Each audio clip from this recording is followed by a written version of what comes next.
know the trouble you've started? Be they the government, be they industry, be they organized labor, be they anyone, or human being. Time when the operation of the machine becomes so odious, makes you so sick at heart that you can't take part. You can't even passively take part. And you've got to put your bodies upon the gears and upon the wheels, upon the levers, upon all the apparatus, and you've got to make it stop. And you've got to indicate to the people who run it, to the people who own it, that unless you're free, the machine will be prevented from working at all. Revolution Radio at freedomslips.com, the #1 listener-supported talk radio station, throwing ourselves upon the gears of the machine. Revolution Radio, where information never sleeps. You called down the thunder, well, now you got it. Right! You tell them I'm coming! And hell's coming with me, you hear? Hell's coming with me! Revolution Radio.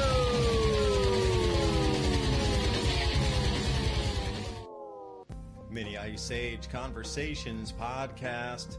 It's about observing cycles, sharing insights, and solving problems together by combining historical, climate, food, and economic data so you can make informed decisions as we shift into a new era. Here's what was, this is what's coming. Our world is never going back to 2019, so what will the new era look like?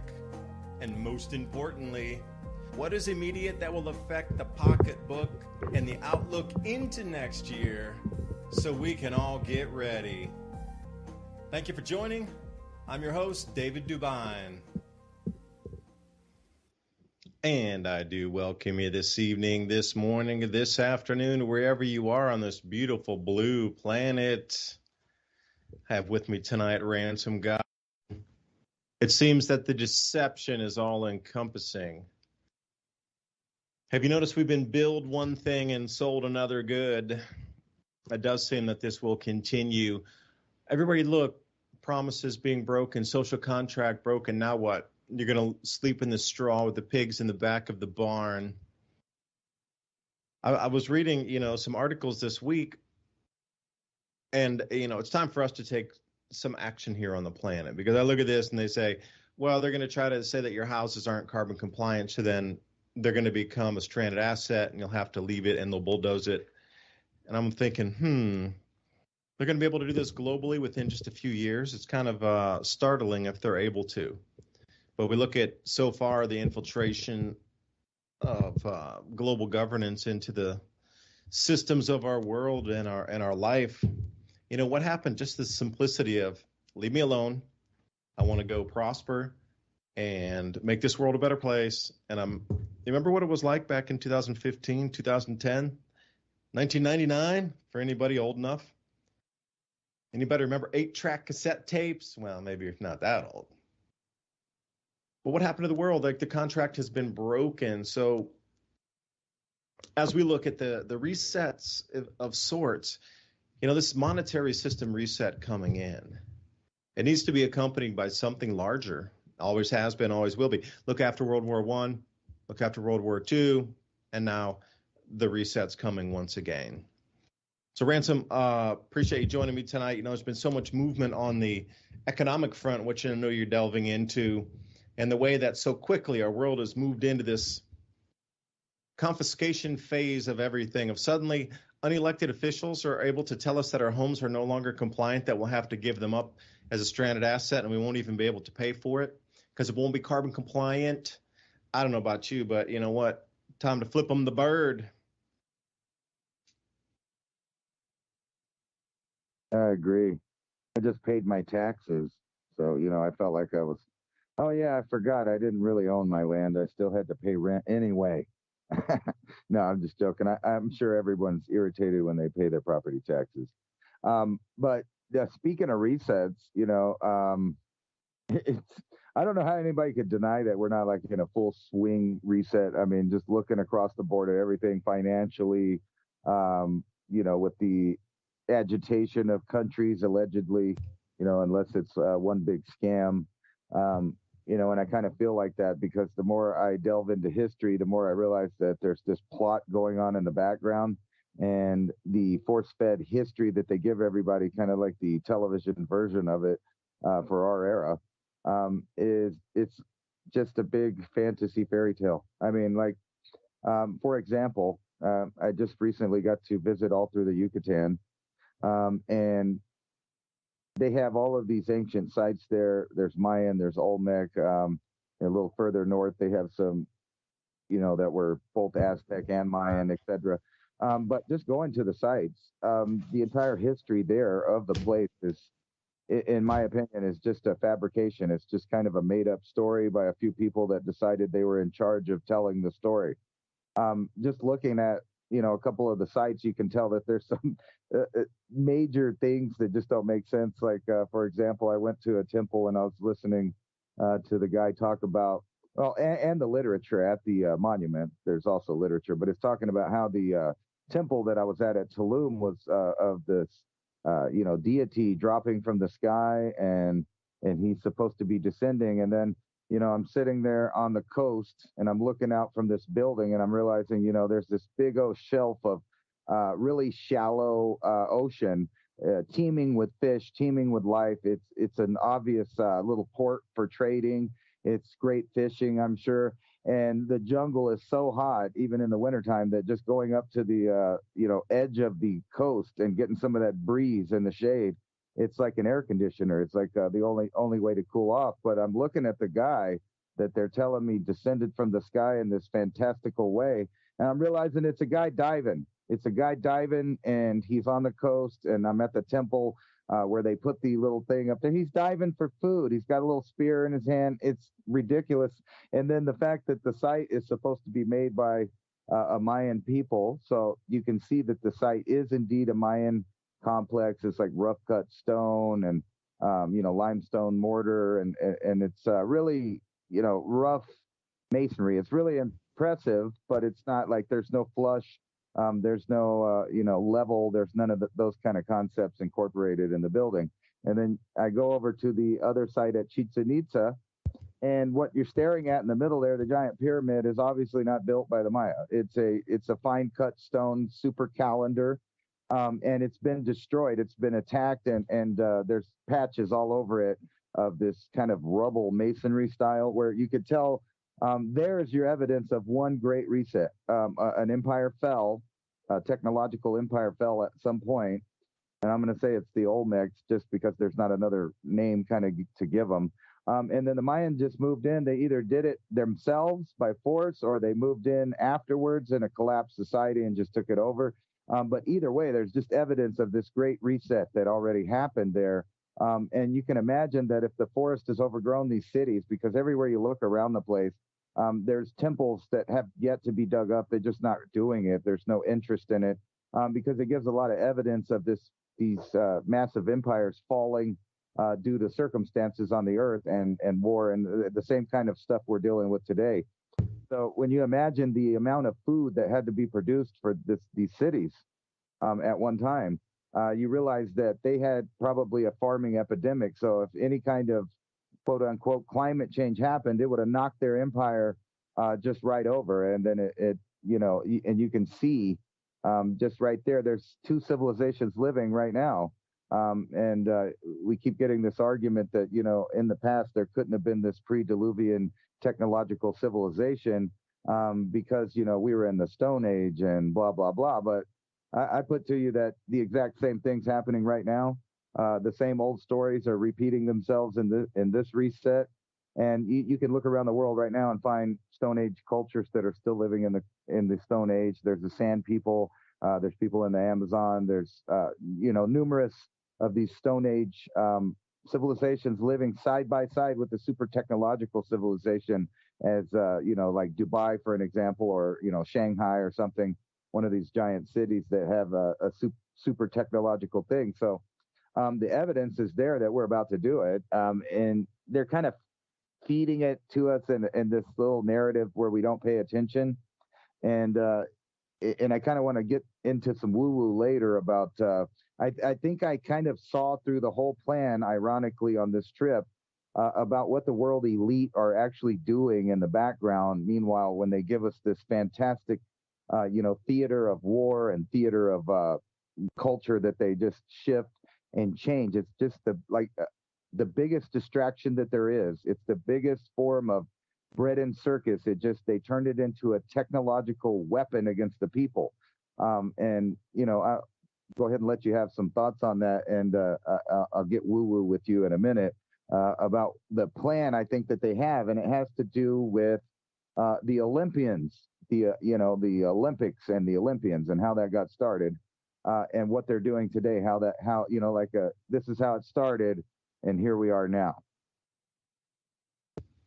Oh, don't tell me I have to run a 26-mile marathon. I didn't eat enough oatmeal this morning.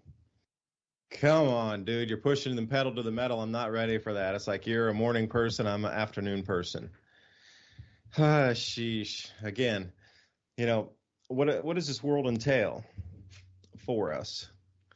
And I'm coming around. I've been doing a lot of research with my new report. It's a subscription report that I'm working on. The Southern Hemisphere seems to be cooling. It's very noticeable after this research I've been doing to the point where you just shake your head and say, uh-oh, there's a big problem. Okay. Nobody seems to be talking about this yet. It seems to, as if it's just going to be a marathon, literally, of letting your mind not get caught up in it. Because Robert Kiyosaki, Rich Dad, Poor Dad, he says, hey, man, all the contagion, all the chaos, it's in your mind. Because if you think around, if you just sat in your house for a week, a lot of these things that are happening across the world aren't really in front of you, manifesting in the mind of what the possibilities could be. If we pull the curtains back, really there's not a lot that these elitist globalists can do. These plans moving forward, what control do they have when it comes down to the local level? If enough people in the city say no, or a state say no, then it's done. So how much of this is being mind bent engineered of just, there's that much control, there's that much of everything, versus there's only 8,000 of them and 8 billion of us, and all we have to do is say no. But I do like your, synopsis of history not being exactly correct as it's been presented to us in the history books. You have to think about these resets have been talked about since time immemorial, and we have geologic and celestial record and solar system record now of turnings, if you will, for a better term. Literally, the changes of our sun and visible effects on our planet.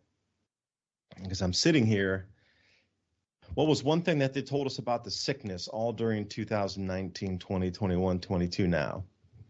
If you get it, your brain won't function correctly. If you get it, your body won't function correctly. If you get it, you won't process reality the same, and things will just be weird. And you know what? That sounds the exact same thing. And if electromagnetic fields change and the hemispheres of your brain process information differently, that perhaps instead of telling you why you might feel amiss or something a bit different with your physiology, the changes are masked away by, oh, you got sick. Don't think about it. Because I'm sure the Mayans were celebrating these incoming energies along that they knew the chaos phase was with the incoming energies. I'll tell you a story. When I was younger, I traveled to a place called El Mirador. Now, this was in Guatemala, and it was north of Tikal, about 5 hours down this bumpy old crazy dirt washboard road. We took a bus up there, and I tell you what, I thought the fillings were going to fall out of my teeth about 15 minutes into the ride, and then we still had like 4 hours and 45 minutes to go. Well, we popped up into this little tiny grass airstrip surrounded by, bamboo enclosures and whatnot, called Carmelita. And we got this old guide. His name was Beto. Not the political guy, but a real guy. His name was Beto. And he walked us in there, and you had to walk way into El Mirador. It took a good 2 days because we walked for the first day, and I was so tired. You talk about the sweaty jungle and the rainforest and whatnot. thick, wet, humid, and then we stopped and we slept one night, and then we walked for another 5 or 6 hours. The next day, we finally got there. This place was the celestial observatory for the Mayan kingdom. It's called El Mirador. And I hadn't ever been. The pyramid itself at the top, when we climbed up there, somebody put a couple yucca plants right at the entrance at the top. After you climbed up these stairs, you had to weave your way through these 2 very sharp, dangerous yucca plants. Howler monkeys down below. And when we got up above the canopy up there, the curvature of the earth bended off so you could see over the earth. It's the strangest thing I've ever seen. Even in an airplane, you don't have the same effect. It's like wherever you looked on this top of this pyramid, it looked like you could bend over the horizon on the planet. And it was bending over the rainforest. And as far as you could see in any direction, like no lights. And just you could see bending off over the horizon. It was the most incredible, spectacular thing. And that was for 1999, December 31st, as I spent the night with a few people out on those pyramids. And we camped right on the bottom there. We camped about halfway up that main pyramid there. And you could see other people had also made their way to different pyramids and different sites where they were shooting bottle rockets or like fireworks, rocket kind, off of different pyramids through the jungle in that same city. Because El Mirador was a city complex. Square miles. It was like 5 square miles of city. So inside there were plenty of pyramids. But they really weren't even excavated yet. There were no roads up there. I mean, you went to Airstrip and you had to walk 2 straight days in there. We walked like 12 hours straight with mules and everything with our guide. And I've heard it's been cleared out a little and you can drive up to sort of thing now. And back then, Tikal was like the last stop. That was things were still being excavated and prettied up at Tikal. And then from there, north of there, and there was all kind of just staying around there. I stayed in a few guest houses, I was backpacking and whatnot. But you could rent a bike and then just cruise around. Boom, you pop in somewhere and there's some pyramids just right there. I mean, they were everywhere, littering. Obviously, if you have 5 square miles or more in a city in the rainforest, completely covered. I mean, there's hundreds of thousands pyramids laying everywhere, all up in there. It was just so vast, this empire, that the stories they told us of, some people cut down the forest and then built this. It was like saying, letting New York City be reclaimed for 800 or 1,000 years by the forest of the Northeast, and then try to make an excuse that, it was like a few hundred people that were advanced, that they built all these buildings and they sort of collapsed and the ruins are still here. I mean, it's sort of absurdity at that level. And having a chance to, Carlos Castaneda, and eating hands full of enlightenment all over the place down there. It was pretty interesting. But I do think that we're at a crossroads of like hidden history suddenly reemerging. I don't know what it is, but it seems if you follow the cycles of increasing vibratory energies and decreasing vibratory energies through cycles of the ages, we're back at one of these points again where the desperation to lock us in or keep us separated from the true abilities of our human mind to manifest through this matter realm here.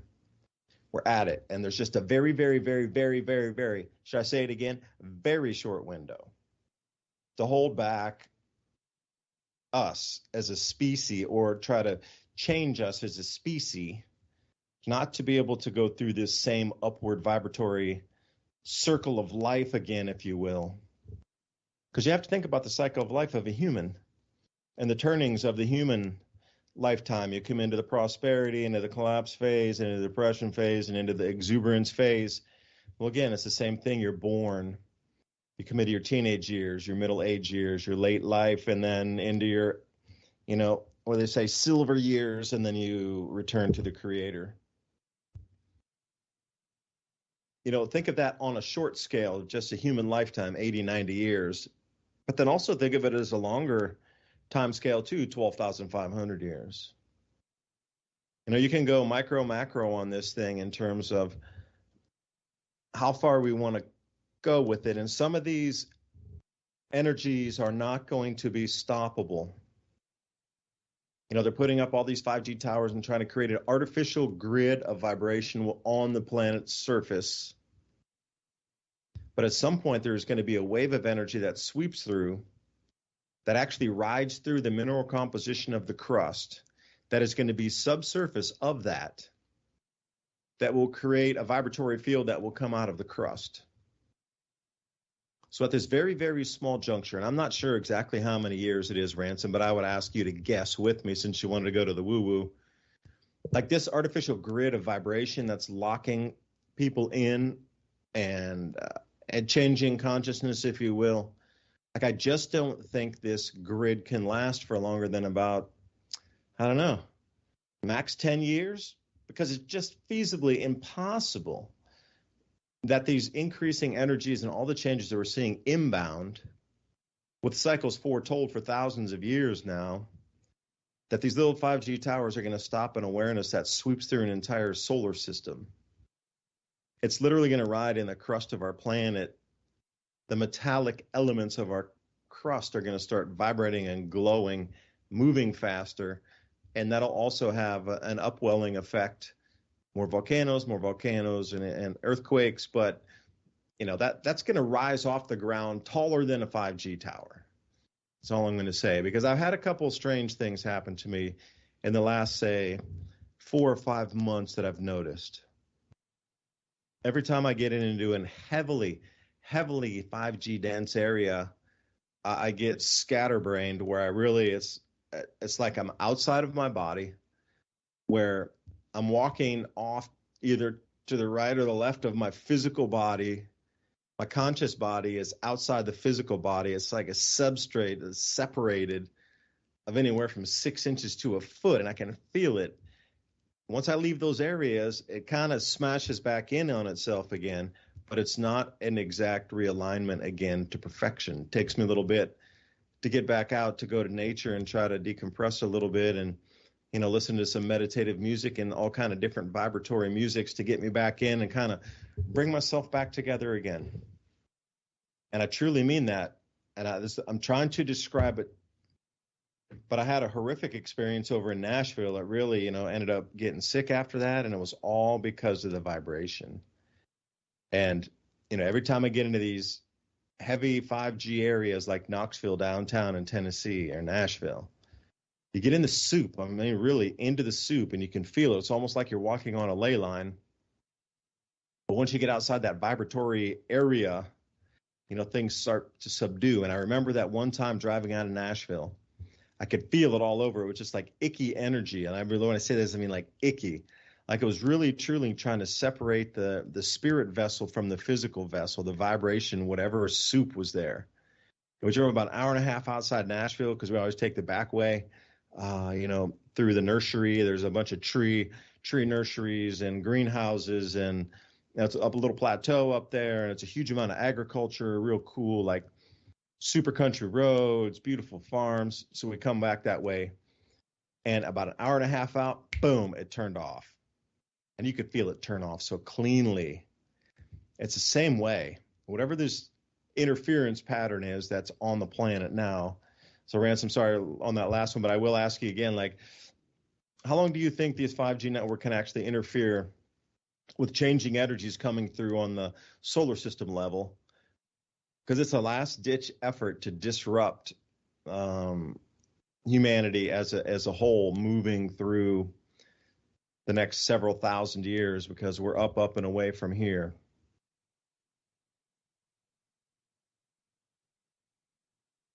I guess it'll last as long as people are eating, because that's the only thing that will distract them from what's coming from it.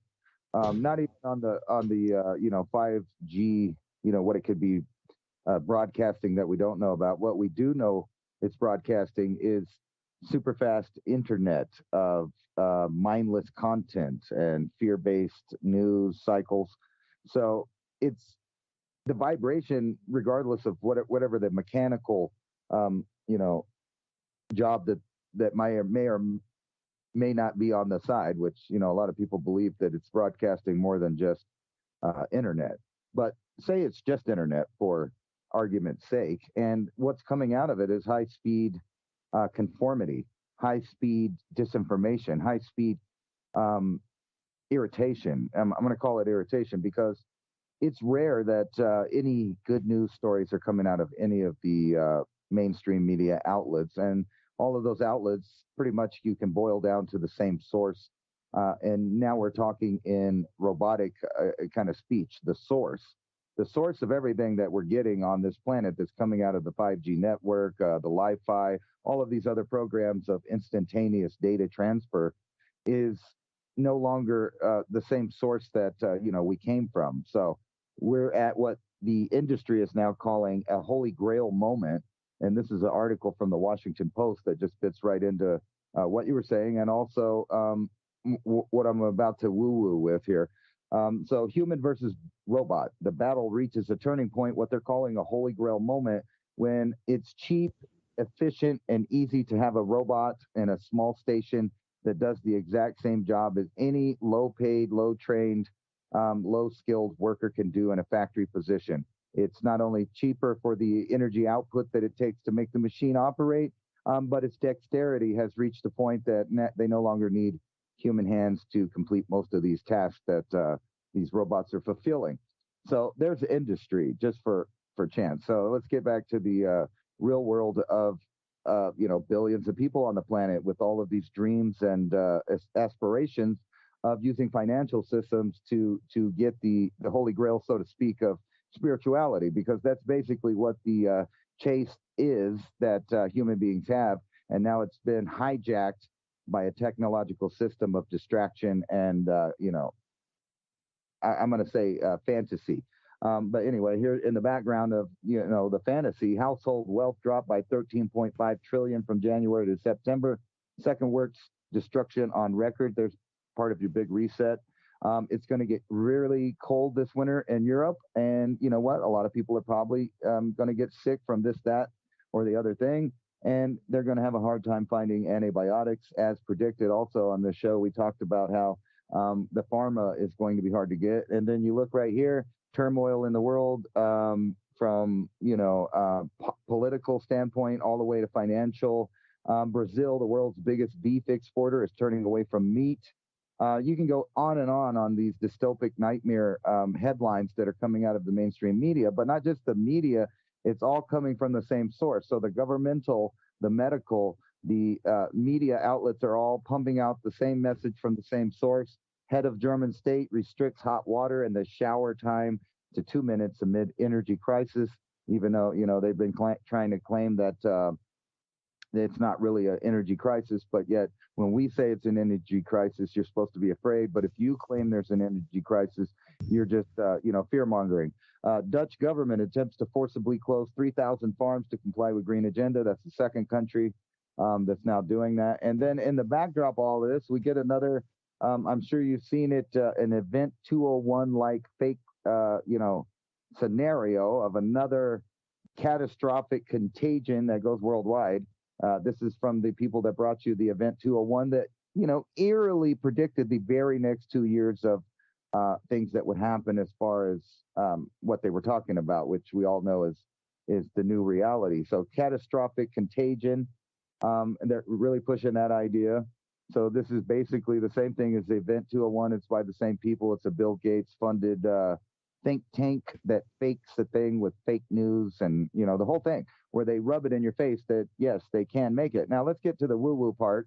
I remember talking to you before, and I was trying to, kind of harping on this idea that we're the last human being. And I keep saying that because the evidence is overwhelming that this is the last population of human beings from the standpoint of the population reduction plateau that was necessarily going to happen, regardless of any other inputs that might have happened in the last couple of years.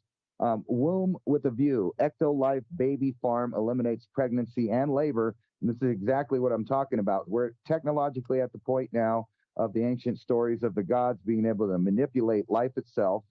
We need no father, no mother. They can just combine DNA inside of something with a fake womb and grow it. And now they're announcing factories. Now, I want to take you back a little bit to World War II. At the same time, like now, they had a production going on.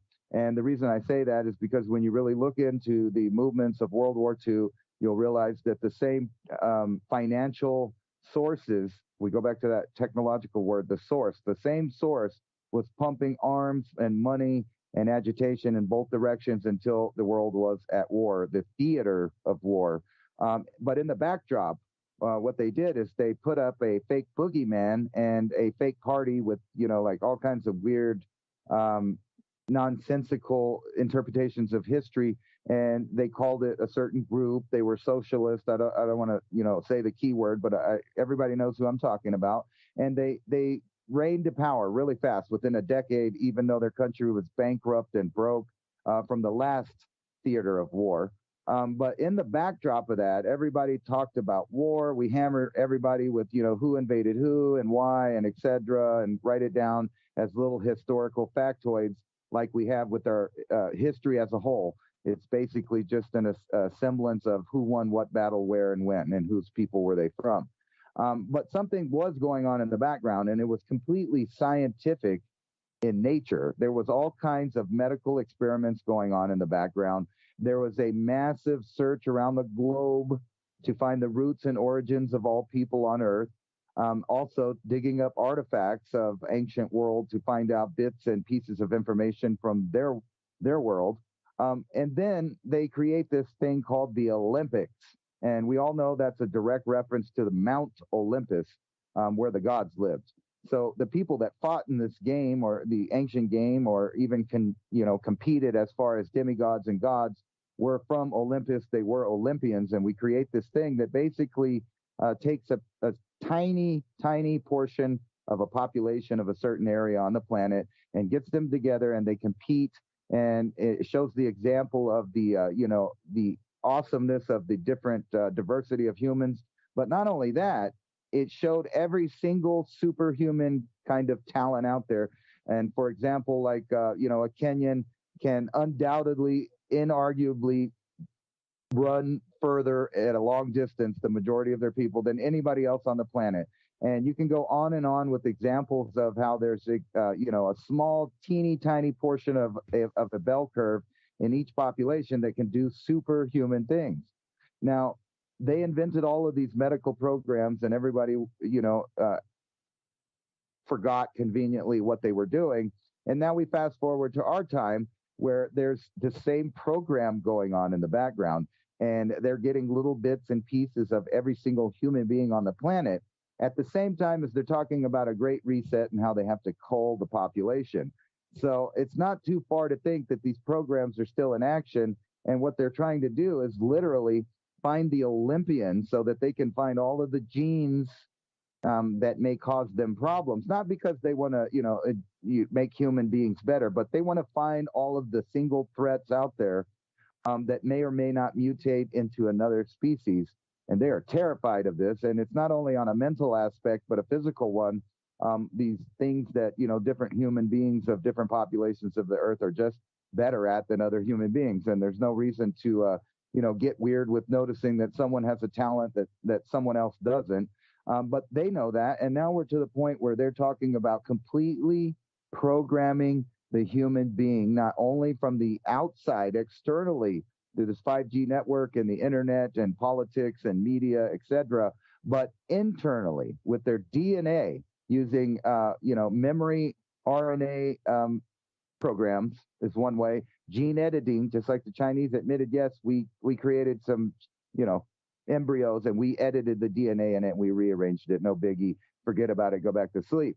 And then you got to think about all these elite that think that they have the right to rule. And you remember it was just a few years ago that the guy got the first head transplant. Now, if you think about this, what's going on, there's several sci-fi counterparts that you could think that correlate exactly with what's going on. So they've shown us, just like the Event 201, cosmically, they have to tell you what they're doing to you. So they call it programming. From the television aspect to the media aspect, it's all programming. But not only that, they're also telling you to your face that the human being is now a completely hackable device, and that they want to control it from the inside down to the cellular and DNA level.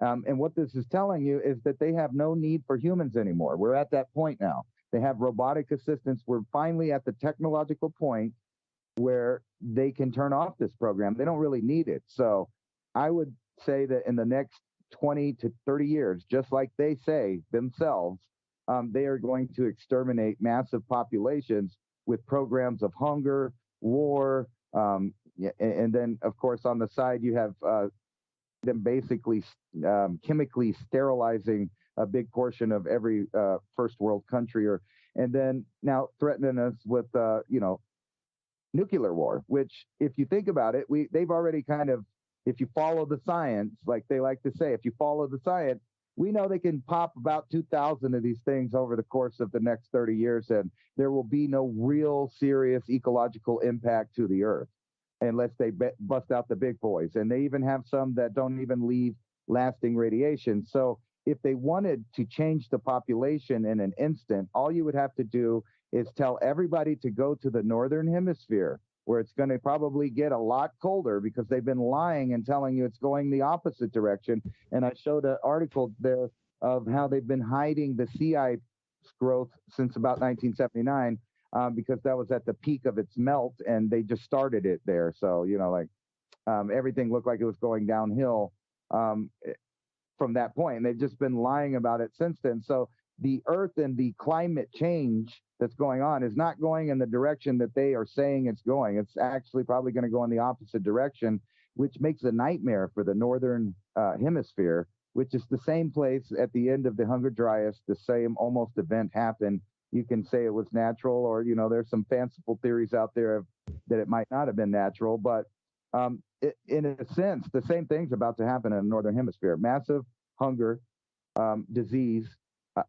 We may even have a bunch of stuff destroyed. But think about this. All the poor, impoverished military-age men have now moved to the northern hemisphere, setting just another factor in there for mass die-off and the scenario for ethnic wars. And I've been looking at the Ukraine situation, and it's almost obvious that China, Russia, and the United States and NATO have already decided that there will be a conflict there. How big it gets, we won't know until they're doing it, I guess.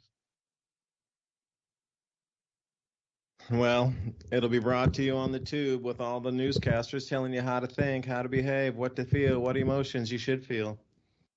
It won't be organic if anything happens. For example, food production. Now, if anybody knows about the shut off of natural gas and electricity in Europe, this tails right into what Ransom's talking about. The point of Europe having a functional economy or even an industrial economy anymore is finished, unless, I don't know how functional the economy is if it only runs at, warm weather periods like spring and fall, when it's not too hot or not too cold. It's a Goldilocks economy. Because it's too hot in the summer, they need more electric to run the AC. If it's too cold in the winter, they need all that electric to keep people warm again. So you can't have a fully functioning economy that's only working 6 months of the year. So this brings us into a massive problem anyway, because global fertilizer shortages were, set to amplify. They were down, a good 30% last year. And you saw the fertilizer prices doubling and tripling. You've seen your food continually going up in price. Now, there's nobody out here listening tonight that can't say, you notice your things cost way, way more than they did. Like, you go into the store and you're spending way more on food than you did previously, and remembered last time that you remembered prices. But here's the thing.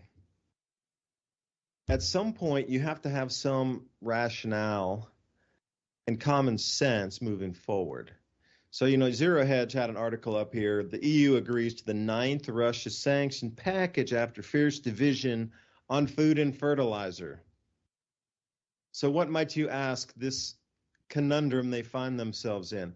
Well, the self-inflicted wounds of turning off your natural gas supply, meaning your actual base commodity to manufacture fertilizers, that's one thing. You cut off the base commodity to be able to produce power and have an economy or even have an industrial society. That's another thing. Now, think about all the people from Africa that are stranded up in Europe now. They're not going back. That was a one-way ticket. Ain't no NGOs taking it back the other way. I'm sorry, that didn't work. And it's going to be unbelievably cold from this point. It's like they lured everybody up there and then they pulled the heat out. But here's the craziest thing. At this point where they're closing farms in Netherlands, and now they want to and are going to, in plan, reduce 40% of Germany's fertilizer coming in through this next planting season, 2023. There are already some massive problems with feeding the world anyway as it is. And here's the thing. These EU boneheads up there are angry that people would even consider to allow fertilizers to come out of Russia and Belarus and that whole block over there. Any types of Russian fertilizer products, they're like, we don't care if our people starve. We have to hurt Russia. And I'm sitting here going, okay, I understand banning the energy and the mining sector and the investments, and okay, I get it. But at the point when you're saying, we're going to cut off our own food supply because we're going to show them a lesson that our people are going to starve, it's no different than saying, oh, we're going to show them a lesson and our people are going to freeze to death in their homes this winter time. And if they complain, we'll just bring the army out onto the streets. But for only 3 countries to show some common sense on this vote and say, whoa, you know, we need these fertilizers to continue to grow food for the people. And they're like, we don't care. We really don't care, is basically what was said there. So they're like 24 nations going, we don't care if the people starve, as long as Russia gets hurt. And, you know, it comes into the complexity here of some nations and the leaders of nations haven't been bought and paid for and are not part of the WEF. They sit with normal society saying, wait, we need food, energy, clothing, shelter, stability, and security. And that's what makes a functioning society continue to stay functioning. But the rest of the bought and paid for Muppets that are out there, they're fulfilling the agenda as such. Because I was, reading an article here and that talks about yesterminutes, settled narratives, settled science, whatever, yesterminute, because it does seem that the ice increases can no longer be hidden, neither on Greenland, nor in the Arctic, nor in the Antarctic. And I'm looking at massive temperature drops across the southern hemisphere. So even if you look at the hottest data sets out there on the planet that run from Climate Reanalyzer to NASA to NOAA, they all showed massive and significant cooling across our planet since the beginning of this year. There's no way they can possibly hide it anymore that the global warming runaway is not happening. So look at the collapse in narrative of that. Something else needs to take the place of it. And your food production was supposed to cease or be halted anyway because of global warming. Okay, global warming didn't pan out, but now they want you to starve and absolutely, at what point are you allowed to, remove sitting members of a non-elected parliament that aren't upholding the social contract and allowing citizens to have food, shelter, and energy? At what point is the populace woken up enough to say, whoa, that you are absolutely against the people? You're in your own cadre over here, Hydra. You must leave. I mean, this whole unelected oligarchy thing that we're seeing, okay, it started in Europe, and even every website you see now when it says you have to abide by this or do you consent to cookies, blah, blah, blah. That was all started in the EU. Now they're coming out telling you what you can or cannot watch or what video platforms can or cannot host. Well, who's for the EU to decide what I can watch on Rumble or BitChute? What's for them to say that what I'm in America allowed to watch or not watch based on, they say, well, our citizens can't watch it, so you can't watch it either in America. Keep your stuff back in your own unelected nation. But it's gotten to the point where there's a few things that are kind of poking through pretty visible right now, like optic orange on an ice sheet. This unelected oligarchy thing is definitely making its head. Like even the most brain dead individuals are understanding that, wait, not only is there an entire continent that's in your face with unelected officials, the full financial system of the planet with the central banking, many unelected, all appointed. Like when's the last time you and I voted for the Federal Reserve chair? Said no one ever, right? And if we look through the EU, all those top level positions are non-elected, they're appointed positions. So these unappointed, allegiance to nobody but themselves and their cadres, are now telling the citizens you have to starve and live with no heat. But then we come into the whole world governance body with the WEF, fully unelected, who puts themselves in the top positions to run around and tell what all world leaders needed to say and do in unison, and they all march lockstep. You can contest whether the persons in power in nations, premiers, presidents, prime ministers, whatever you like to term them as. Yes, they were elected, but how legal or how official or how honest were those elections? It's starting to rear its ugly head, like almost I would say in a majority of the world's population, it's on their radar now. Things can only get so bad before people will hold to the narrative or their parties or their political beliefs until they're like, this ain't working. We're starving. My kids are starving. We're going to look for another solution.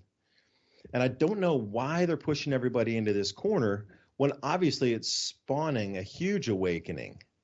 I mean, more people are being awakened by the minute by all these collapses and everything that we see across the entire world happening in unison here than there ever would have been if they would have continued to move along with the same trajectory, narratives, the same, okay, you keep working your jobs, paying your taxes, buying your houses, getting your extra goodies, etc. What is it that's changed right now where all of this has changed in 2 years? See, something is here, but is it part of the plan? Because like I remember Die Hard, the movie Die Hard. It was a way old movie back in the early 90s. Bruce Willis movie. They got to the top of the tower, and I use this for an enormous amount of like explaining. When they broke into the safe, when they needed to get these bearer bonds, they needed the FBI. They needed somebody to cut the power to the building so they could override the security system to break into the safe. If the power hadn't cut off, they could not override the system. They needed the system. They needed to involve the FBI inside that bank heist at the top of a building because they knew the playbook. They knew they were going to cut the power, and that was the thing. They needed to get them involved so they would cut the power so then their plan could continue on the other side. Again, it's almost like that. It's almost like they're involving humanity for something because it needs to happen for the next steps to be taken. Now, I understand you have to tell the plan. Society must agree or kowtow to it or not resist. Hey, we told you what we were going to do. You didn't stop us. We're free karmically now. You're bad, not ours. But that was the thing. They had to get them involved. So it's the same. Where do we sit today? Like, who's getting involved with what on purpose now? Because everything we're seeing now is on purpose, as purposeful as those guys in that building breaking out windows and making sure that the police got called, then the FBI got involved. Same exact thing. I could just say, like in Thailand, they always say same, but different. So anyway, Ransom, I'm curious, did you have any epiphanies down there? Like, were you seeing through dimensional time space, walking through some of these sites? Because it seemed like you had quite a little bit of awareness increases down there. And like in Mexico, what's going on? Are people seeing through the illusion as well? Or is it everybody just, like you say, so busy with overload on the news and the whole upsetting of society that they're too busy to notice anything? I don't think that down there, they're in their own bubbles. They're different universes that are affected by, all the stuff we're paying attention to. But I don't think they're paying attention to it because I got to see both ends because we were guests of guests kind of thing. So, it's not normal. I get to go stay at a 5-star resort, but I got an opportunity to, and there was like an attitude kind of from the management towards the people that didn't spend all of their money on everything. Like you could tell they didn't appreciate people that were not disposable income people. On the other hand, like put it this way, so if you ordered room service or something, you'd end up paying like $100 for 4 people or something, and that's really expensive for down there. But you could go in the local village and eat like 2 servings and still get out of there for $13 for 4 people. Stuff like that. It's they have 2 different things going on where they can't buy things that we take for granted here. Like you could go to Walmart and you can buy some clothes that are on sale or they're about to get rid of them, or you could go to some other outlets and do that. Down there, you can't really do that. Clothes are expensive. Shoes are expensive. A lot of the stuff, it's just that they do the same thing like they do in the States, where you go to one state and maybe the groceries are cheap there, but the rent's high. So it's like a completely top-down coordinated system, and everybody's trying to get money down there on a scale that's unlike here. It's technological here. Down there, it's more with the people, but everywhere you go, there's, I'm going to go ahead and say criminals, not to sound bad or anything, but there's criminals right next to legit business everywhere you go. So like using the pyramids, for example, you can buy a ticket to get in it, but there you'll probably see like 30 or 40 different people trying to sell you tickets that don't actually get you in on the way in there. And you would think, like here, the National Park Service or whatever would have the cops come pick those people up and they wouldn't be out there. They would take no opportunity to let someone get in on their racket. But down there, it's a whole different trip. There's 2 different societies going on at once, like kind of like what I was talking about earlier. There's a first class, first world thing going on with people that have money and they're doing their thing. And then there's these resorts are like giant gated communities, basically, to keep people out. So no one gets in, and the security's just like a dystopic nightmare, just like anywhere. I didn't really appreciate. They'll search your stuff going in and search your stuff going out. And it's just like a futuristic movie, but it's already taking place in other countries where there's basically a wall and the poor people are on one side and the rich people are on the other. The poor people can come in to work, but that's all. And that's the society that we're trying to make everywhere. But as far as awakening, as far as the pyramids go, we went to a couple sites. We got to look at stuff, and there's just a story. It's just like a made up story, just like in Egypt. They put together a story. There's really not much backing, in my opinion, scientifically. And they just put together a story, and now it's just a tourist attraction. And they're losing the benefit of the lost knowledge there. Like while I was there, I realized that this, the castle or the main pyramid there at Chichen Itza is not only a clock with all kinds of different ways that's been destroyed and replaced by probably the Maya, because judging by the masonry, it's completely different than the original pyramid that's there. But they're discounting that there's a giant iron cross on the ground that takes 4 points of the year. Of course, on the equinox, the solstice, this shadow from the pyramid is also, they don't even incorporate that or put that in any of the knowledge. And there was a weird thing going on then too, kind of like this Olympian idea that I was talking about. So evidently, the Olmec built that, but at some time the Mayan took over and they built structures all around it, big merchant place where they had business. But the main thing that they took over that was kind of bizarre was their altars. At the very top of the pyramid, at one of the pyramids there, is an obvious Olmec sacrificial stone. I forgot the name of it, but basically they used to put like incense and offerings and light it on fire at the heart on it and give that to the gods. Well, the Mayans took it to another level.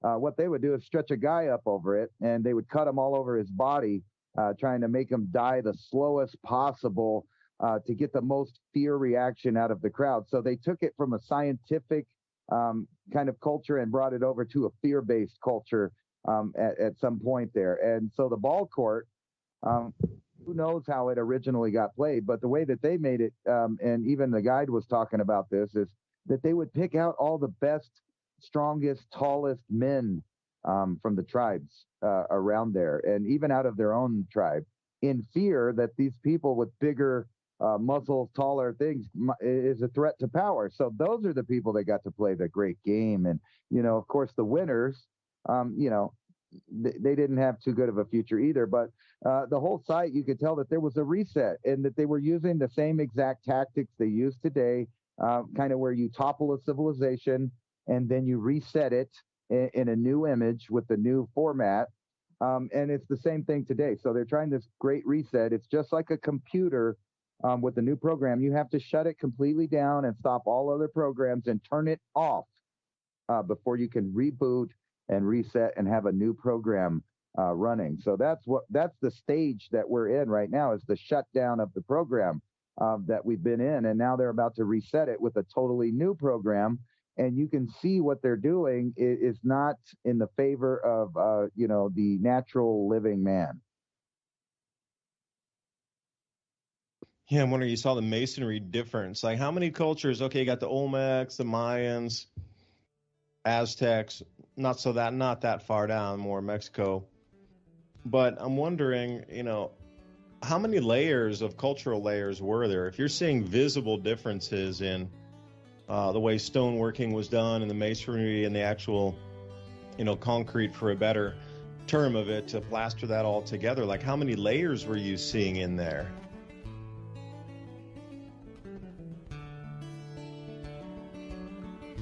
And that's what we're going to discuss when we come back after the break. David DuByne, Ransom, Godwin, right here with you. In the Ice Age Conversations, we'll be back after the break.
here at Revolution Radio, freedomslips.com.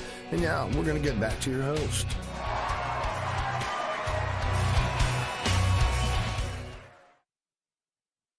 And welcome back for the second hour of Mini Ice Age Conversations. Moving you through an ancient history hour here. Big thanks to Revolution Radio for letting us have this conversation censorship free as we see BitChute having its bank accounts frozen. That's been an ongoing thing for the last 2 years, but HSBC actually contacted the bank that they had a new bank account at and said, you got to close their account because we were told on high that free speech is not allowed. So even BitChute, which was a response to the YouTube censorship, Rumble as well, they're going to, everywhere you look, they've had trouble with banking. Anytime you offer an alternative, somebody comes in. So this is one of the alternatives now. If you appreciate it, consider a donation for the running costs, production costs, tech costs. Right there, freedomslips.com, Revolution Radio, many ways to donate. Now, before we went on the break, we're talking about hidden history, perhaps. That's another thing. You start talking about Tartaria and things over on YouTube, and suddenly, you're getting restricted on your reach. So I like Petra because, as I was on the break here, I was flipping through my Telegram feed, and I swear to you, this is quirky because I clicked on this one called Bank Run Canada because they're always talking about gold and silver prices and that sort of thing. I wanted to zoom in on that tonight. Austrian Mint has the most and highest demand ever for gold coins, and Australia Bank and Australia Perth Mint also the same. A run on gold is occurring right now, but stacked in this was a quote-unquote allegedly ruled for 1,000 years. Now, they're talking about Petra here, and they're saying it's kind of fishy that I've been to Petra also. It's vast under there. You talk about square miles of a city. We're talking about square miles carved out of straight-up rock, and they say 20,000 inhabitants live there. Well, I am here to tell you, 200,000 inhabitants, and there would still be room left over for another 400,000. The city is vast. There's Roman Colosseums. And you could see the erosion of plasma discharge and eons of weathering. Like you're talking hundreds of thousands of years of wind erosion through that area. But they're saying that Petra was around for 1,000 years, and it collapsed at the same time that Rome collapsed. Now, what are the chances that a vast, prosperous empire that dug a full city out of rock, controlled trade routes for 1,000 years, just suddenly collapsed at the same time that Rome did? Like, there's a few missing chapters of history here. Wherever you look, there's the timelines just don't match up with the archaeology that is out across our planet. Yeah, I've been to the Treasury, and when you go into Petra, again, this is way back in the 90s. This is like 94, I think, was when I went to Petra, 94 and 95. There was no armed guard. There were no guards. I mean, you could go climb in everywhere. I've seen some recent pictures of it, and it's like a monkey show there now. There's like 1,000 million billion vendors. You can't sit quietly. But I always remember wondering why at least my head height, this is even way back there, it looked like there were massive floods that went through there and just scoured, because they have these wadis where you can walk around. It's like, think about a canyon that's sculpted, but in some areas, because it's like sandstone-ish there. It's like Spider-Man. You can climb on anything. I mean, if you had a pair of boots, you could grip anything. It was like this really, like very rough limestone. So your rubber boots, you get crazy climbing. If you're into bouldering, that's your spot. I mean, literally, you get as close as Spider-Man as you can get, because anything you touched, you could hold on to on a wall. But some of these wadis that were washed out there, were only the width of my shoulders, or maybe 2 widths of my shoulders. And wandering through there, yeah, you could see where the flood levels were, because obviously that's where the flood waters go. But those areas where the Treasury were in the more cultural sites that you would consider tourist visiting areas were not in the flood zone. So even way back then, I'm like, wait, how did the floods get here? That must have been one massive flood if they flooded way up here where there's not even in. They're above where the floods are.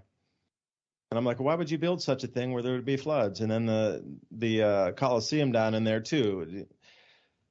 And wherever you look, it looked like things were melted all over the place there, like melted rock. And that was another thing that stood out. That, Petra was before even Graham Hancock's book came out and all that, it was very surreal, unique. This doesn't make sense kind of place anyway. And then, Ransom talking about the Olmecs, and because I'm wondering with the cultural layers, before we went on break, we ran out of time there, but thinking about, so I was asking, like, how many cultural layers did you see with the different stone masonry and things that are used as binders for the rocks? Because supposedly there was Tolmecs, Olmecs, Mayans, and these stories of off of Cuba, a city at 6,000 feet depth of water.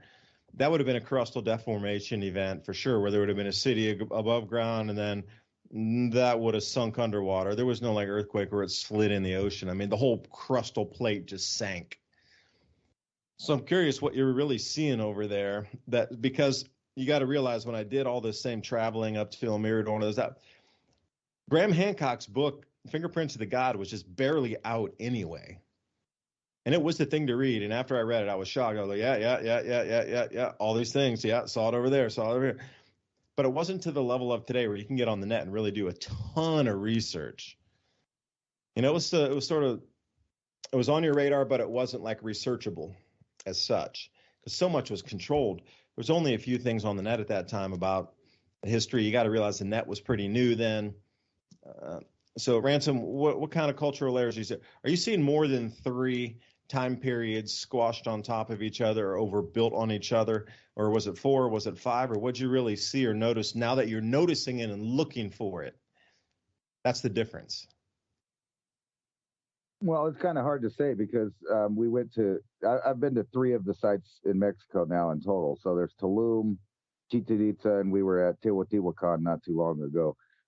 At Teotihuacan, they already know that something's bizarre with that. So that wasn't even, a lot of people thought forever, and you can offend a lot of people by saying the Aztec did not make Teotihuacan at all. They did know where it was at. They did go to it, and they did name it the modern name. However, there's 5 different constructions of pyramids under that. And not only that, we know that that's the oldest city in the Americas, like or we think it is anyway. So the Mayans weren't even starting building their first temple when Teotihuacan was already there. It was already, either being constructed or was well into being constructed into a city. So we know there's 5 different pyramids at the Temple of the Sun there. So that's 5 different constructions by who knows, because it started before any of these cultures that we've named and we know about. Like the Toltec is now the people that they say might have built that. The problem with that is the Toltec didn't come around for another 800 years. So they didn't build it. And then when you go to Chichen Itza, you see 2 distinct constructions there. You see the Mayan construction that is basically uniform stones, about the same size, but they're really rough. They're not fine cut. There's no fine cutting in them. And you also see the main temple, which is fine cut stone, and it had an outer layer of fine cut stone that went together where you couldn't see mortar at all. It was just like together. And at the very top, if you look at the pyramid, you see these big squares that were busted out. Who knows what was on there? Some kind of figurine. It might have been a vault. It might have been gold. We don't know what it was. And they're acting like the Mayans built the place, and, for whatever reason, they just built it perfect. And then up at the top, they just kind of patched stuff together where they put the God's face. Well, I don't buy that. I have pictures and video that show that there's 2 different, what looks like a patch job. And the patch job is the same kind of masonry that we know the Mayans use. So at Tulum is a completely Mayan city, and it's built with rough rocks that were broken. They're not cut. None of the buildings are level. None of them are flush. You know what I'm saying? So there's no high-tech type of mathematics. And then you have what's called the Olmec, which is just a made-up name for people we don't know about that may or may not have been elongated-headed. But it seems like whoever the Olmec were, or at least the first peoples in the time of the Olmec, built not only Teotihuacan, but this other pyramid at Chichen Itza as well. And this is one of the best examples of human, not only cosmology, but mathematics in the world. And that includes like India, Egypt, all of that stuff. It shows exactly, it's as close. Actually, I think the atomic clock doesn't precisely mark the year in exactly the same way as this temple does. And we already know for a fact that the Olmec people that we're calling the Olmec are the ones that created not only the writing style that the Mayan used, but the calendar, this calendar that represents the precession of the equinox, or at least a chunk of it. And in order to have this information, they would have had to have 52,000 years worth of at least oral history, mathematics. I'm thinking at some time there was several people around the world that may not have ever spoke. And the reason I say that is because all these megalithic cultures, and we can't really separate them because we don't know what the cultures were. The archaeologists put the latest culture that they want to talk about within the last 5,000 years on it every time. They do that over and over again. And these must be spots of power, because it's not just the people of the ancient world that continually go to the same spot and build over it, and then another culture comes and builds over it. But we've done that all the way to today, where the Catholic Church went to every single one of these and put a church up. In North America, like in the United States area, all of the giant mounds and pyramids of the Mississippi Valley, that most of them are now today's town squares or centers where a church has been built on top of it, so that no one can ever dig into the ancient knowledge. That seems to be the basis of why they do this. And not only that, they take the worship, the fake reality of whatever it is, who gets to tell you the directions around here, that gets taken by the latest culture by putting their shrine or whatever they're building and their logos on the spot. But as far as cultures building on top of themselves, obviously that main pyramid is one of the oldest things around there. And it's so precise that they had to have had significant culture, more than they're giving credit to the Olmec of having. This clock has to be big. I mean, they started at I think 3014 BC as the history of the Mayan people, which means that they're connecting themselves to some people that lived for quite a while before any of these buildings or monuments were being built. And then not only that, when you look at the basic Olmec calendar, they know what happened for the last 26,000 years. They've been following the Pleiades and Venus and all of these things for a really long time. The question is where did they get such a large amount of time when scientists is telling you that, no, we barely started really doing anything complicated. Okay, we'll admit 12,000 years because of Göbekli Tepe, but we're not going to admit nothing before that. And the idea is preposterous. Like I said, they're trying to say that because there were Stone Age cultures around the world, that there couldn't be a technological one at the time. And that's just nonsense. And I can prove it to you now, because there's, dozens of Stone Age cultures right now that, the UN doesn't even want us to make contact with them because we don't want to mess up their Stone Age culture. And they live beside us. And like I said, you can use examples of super high-tech cities in the same world, not that far away from the people that are living in the Stone Age. And I had a question for you. You were mentioning Petra. And as far as I know, there's a very unique cutting style at that place. And the only other place like it, I forget what country it's in. It might be Oman or Yemen. Maybe it's Qatar. I can't remember. But there's these big, giant boulders sitting out in the sand that have that same exact cutting style. And it kind of makes you wonder if somebody didn't just lift it from Petra and then drop it off in the desert out there, because it doesn't, they didn't cut that out of the local rock. It's just sitting on top of the sand. I forgot the name of that place. But yeah, it's in the empty quarter, or not the empty quarter, but it's in the northwest of Saudi Arabia.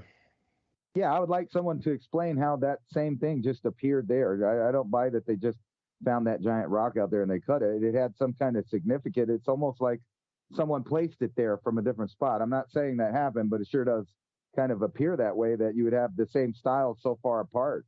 But yeah, just one example is what you're saying, how many layers.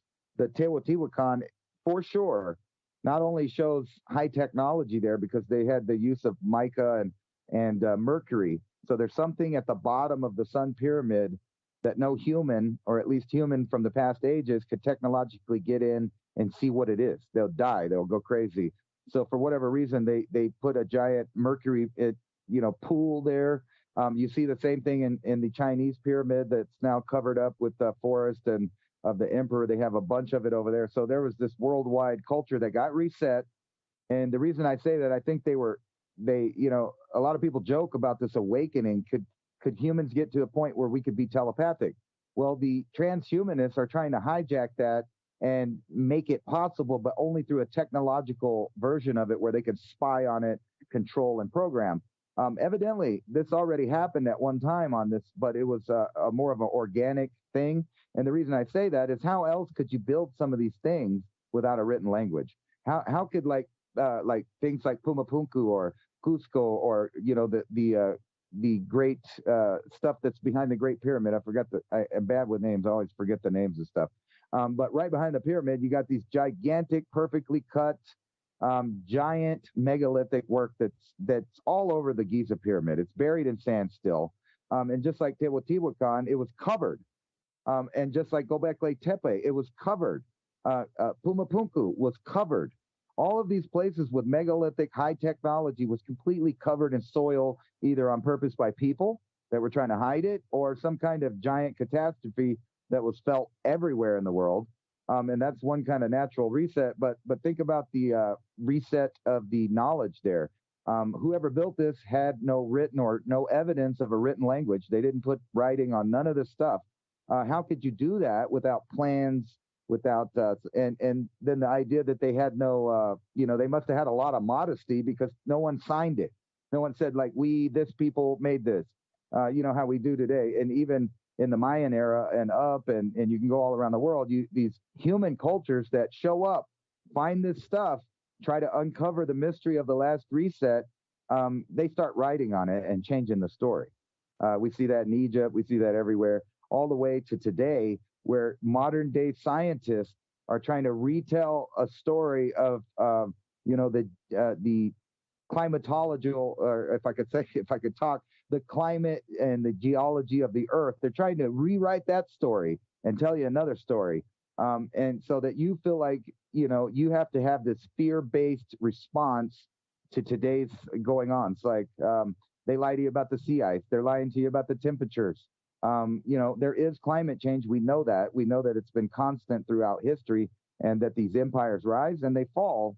And people like you and like Diamond from the Oppenheimer. I mean, there's all of these people now that are unlocking these cycles and putting kind of a context to it. And at the same time, they're doubling down on their fake effort to control the narrative that you are bad, you need to starve, we need to turn off your electricity. Matter of fact, you know what? You guys are peasants. You should just eat bugs. No more meat for you. No more children for you. I don't know how much more in your face that any regular citizen, but I know there's billions of them, could not understand that this is a reset on a global scale, where it's just like whatever happened. I'm going to say, a lot of people think that's crazy, but I'm going to say whatever civilization I think there was before the Younger Dryas incident happened on the earth. That's like us today. We're a global civilization, and we're at the point again, like at the Tower of Babel, where we're all speaking the same language now. It's the digital language of zeros and ones, of computer language. And now they're trying to literally hook up the remnants of the population to that. And then if that doesn't work, we'll just birth them that way. And think about, if you have control of one of these factories, who's to say you don't make a batch that's fully military, or a batch that's part chimera of some kind of this or that, or a batch that just has integrated technology where they never have a thought of their own. And that's where we're going. Right now we're still not connected directly, but that's the singularity that we're all waiting for. And everybody on every end of it, whether you like Musk or the other guy, they all want to put a chip in your head. No, thanks. You can have mine. I'll be generous today and give you mine. It's like giving that old ham and cheese sandwich you didn't want away for like a ho-ho or something at lunch. You can have mine. So Saudi Arabia, I want to, while you were talking, I've done a couple videos on this particular area here because they were getting enormous amounts of rain out in this. What was the frankincense root from the Narib Dam down in Yemen. So this area, when you said there was one of these doorways cut out, 131 of those same vast rocks with the doorways that are similar to Petra. It's the second largest after Petra.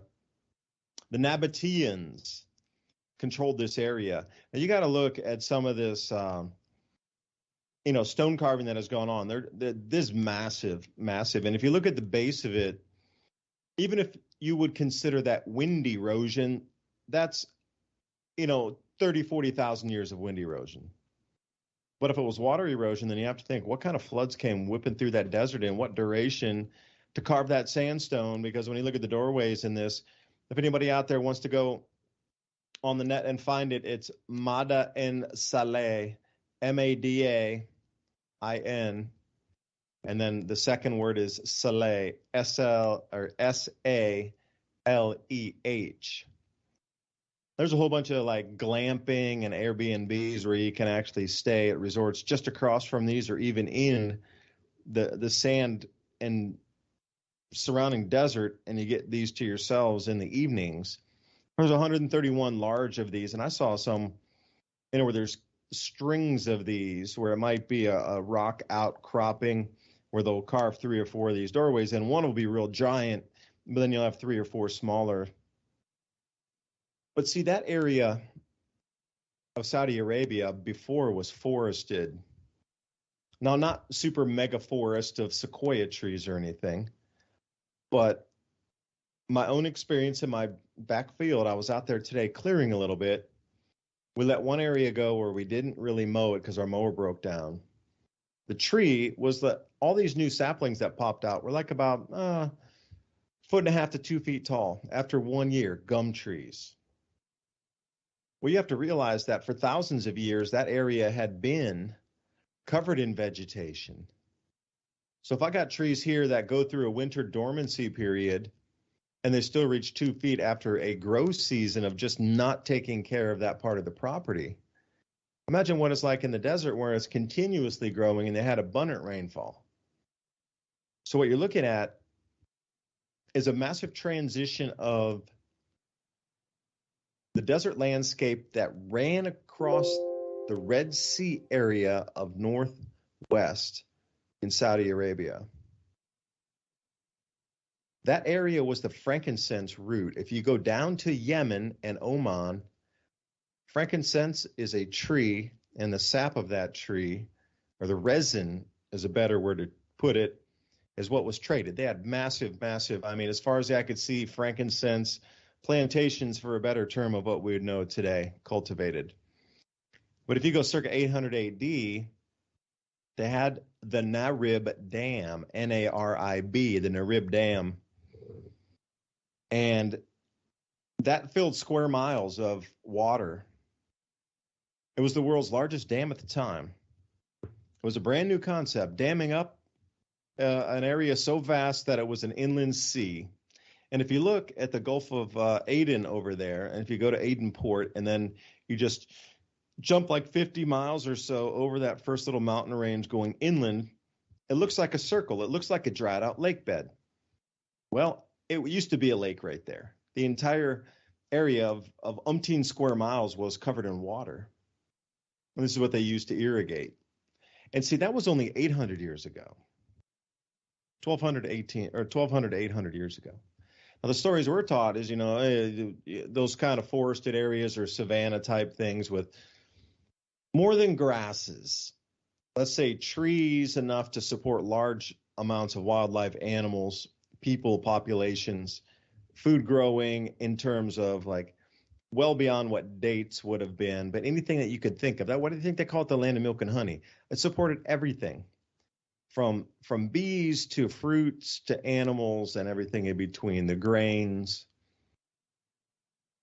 We were told that was 6,000, 5,000 years ago, and then it started to dry out, and it was already getting dry by about 4,000 years ago, and then it was bone dry. Well, even the frankincense traders up the Red Sea, all the way up to Aqaba and further up into Petra. That was only some 800 years ago. So see, even there, if you know anything about those frankincense